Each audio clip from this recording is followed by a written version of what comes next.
O índice de energia elétrica explodiu em 2025, mas será que ainda tem oportunidades na bolsa de valores?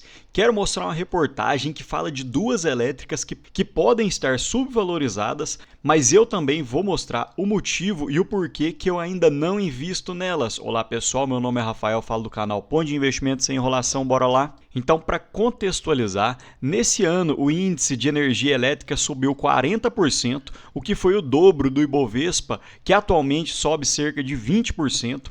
Mas segundo o Safra, as ações da Energia e da Equatorial estariam subvalorizadas, apesar de que elas já saltaram cerca de 37% e 34% respectivamente no ano de 2025. Então o Banco Safra ajustou o preço-alvo na Equatorial para R$ 42,00, que seria uma alta de 16%, e R$ 63,00 para a Energisa, uma alta de 18%. Então eles ainda frisam que o mercado apenas reprecificou as ações de volta aos níveis de avaliação de um ano atrás, após essa alta recente. E alguns pontos que eles citam que poderiam destravar valor nas duas empresas é a nova metodologia para custos operacionais, menores volumes de vendas e aumento do risco de percepção devido à rápida expansão da geração distribuída e à falta de impulso em comparação a outros segmentos, devido à conclusão de um ciclo de expansão, ou seja, um ciclo de investimentos. Outro ponto é que, além disso, eles veem a empresa sendo negociada com uma taxa interna de retorno implícita mais alta e um menor EV sobre EBITDA. Vou falar um pouco mais sobre isso nos próximos slides. E para a gente conhecer um pouco mais das duas empresas, começando da energia, falando do setor de distribuição, eles conseguiram a renovação de 4 das 9 distribuidoras, que representam hoje cerca de 64% do EBITDA do grupo da energia. Então esse ponto seria um ponto muito interessante, porque normalmente essas renovações são de 30 anos, o que deixa o investidor da Energisa mais tranquilo. Outro ponto foi a antecipação dos efeitos da Resolução 1000 da ANEEL. No primeiro TRI de 2025, pessoal, material, serviços e outros cresceu apenas 1,2%, o que foi abaixo da inflação. E olhando desde o quarto TRI de 2022 versus o primeiro TRI de 2024, um aumento de 42%. Outro ponto é a evolução nas vendas, que olhando o segundo TRI de 2023 versus o segundo TRI de 2024 foi de quase 10%, e olhando o segundo TRI de 2025, um aumento de 2,1%. E olhando os indicadores financeiros da parte de distribuição da Energisa, ficaram praticamente em linha olhando os 6 meses de 2024 versus os 6 meses de 2025. A margem bruta ajustada, um aumento de 2%. O EBITDA recorrente aumentou em 5,9%, porém o lucro recuou cerca de 1,1% e os investimentos ficaram em linha, aumento de 1,1%. E os demais segmentos da Energisa tiveram uma certa decepção olhando os 6 meses de 2024 versus 6 meses de 2025, um aumento de 5,8% na margem EBITDA.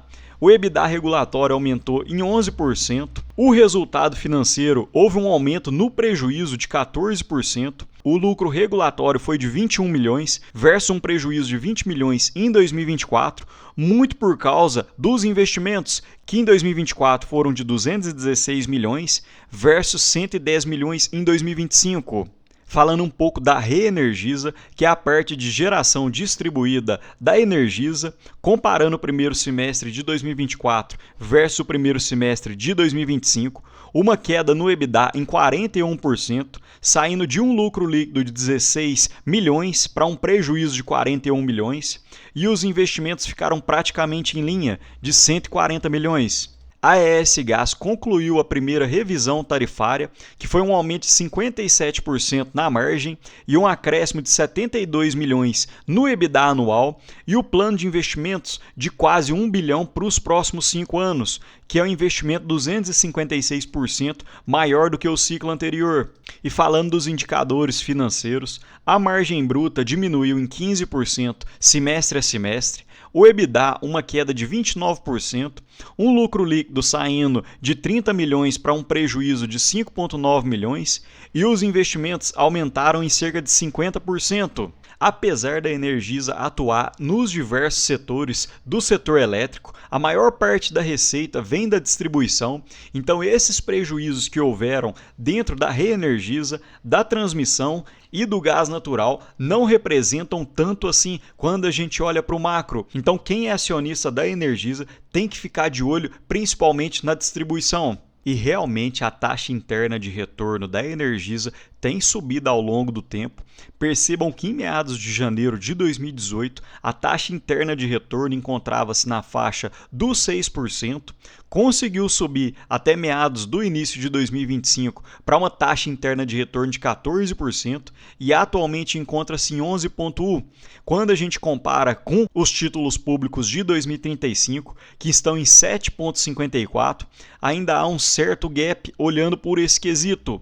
E atualmente a diferença entre o título público e a taxa interna de retorno da Energisa é de 3,5 pontos percentuais, porém na média dos últimos anos ficaram em 5,45%. Então, olhando por esse indicador médio, não estaria tão atrativo assim.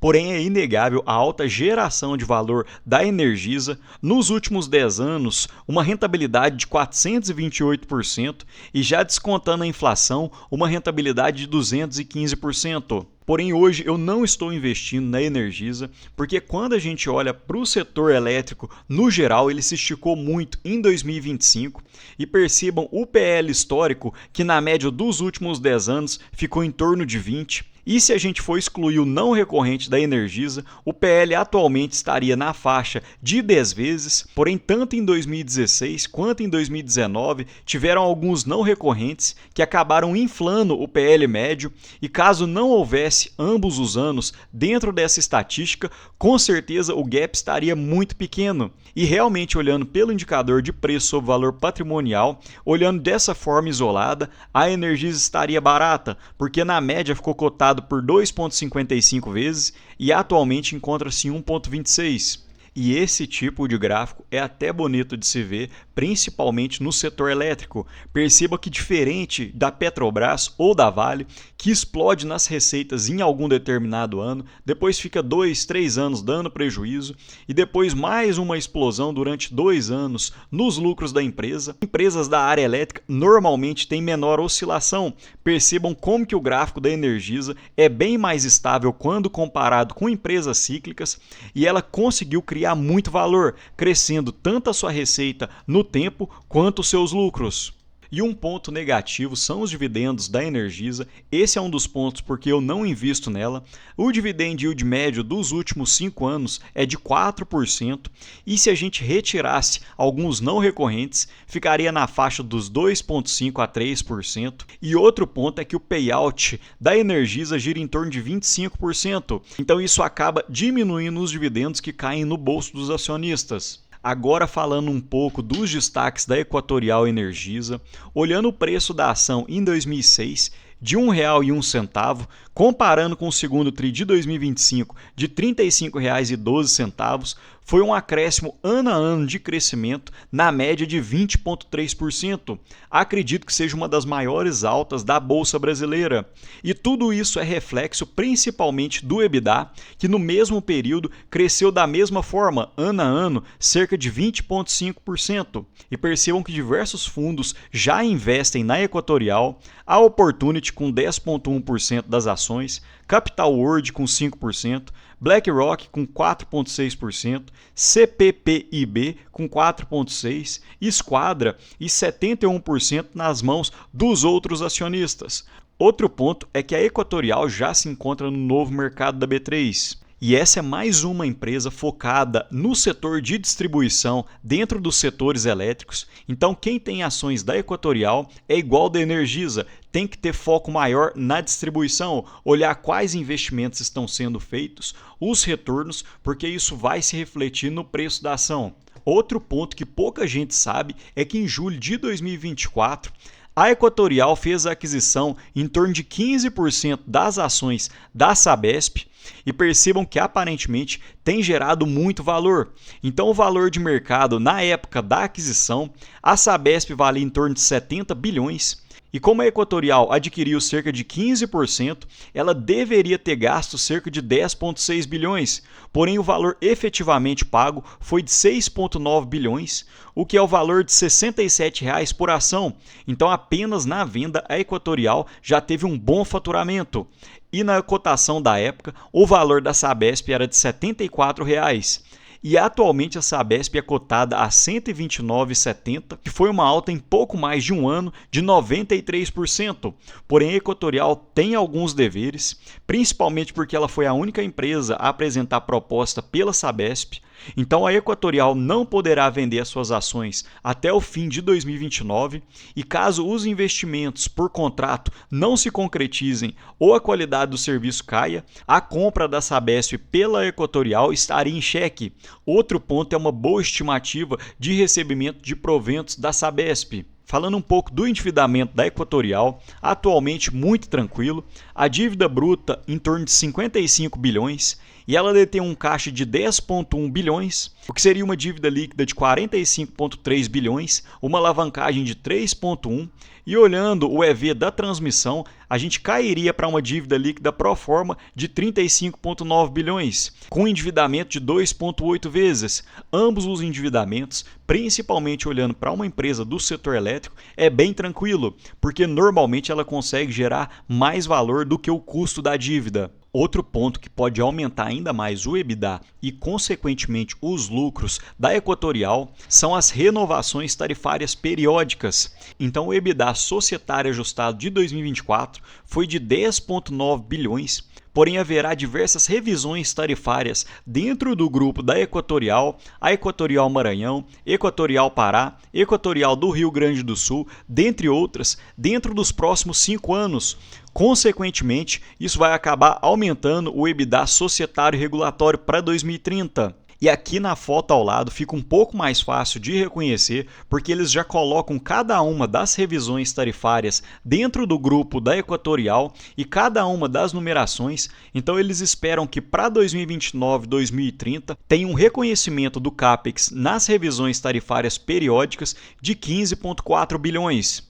E eu quis mostrar aqui para vocês outro gráfico de receitas e lucros que dá até gosto da gente olhar. Percebam como as empresas elétricas ano a ano conseguem ter um crescimento muito estável. Um ano ou outro, como ocorreu na pandemia, é que as receitas caem e os lucros também. Porém, na maior parte do tempo, a receita é de alta e bem controlada. Então, as empresas elétricas têm uma previsibilidade muito grande no quanto que elas vão receber e, consequentemente, isso ajuda elas tanto no endividamento quanto na previsão dos próximos investimentos dos próximos anos. E a Equatorial também tem um payout de cerca de 25%, e esse é um dos pontos que me afasta ainda desse tipo de empresa, que ela sempre se mantém num preço sobre lucro alto.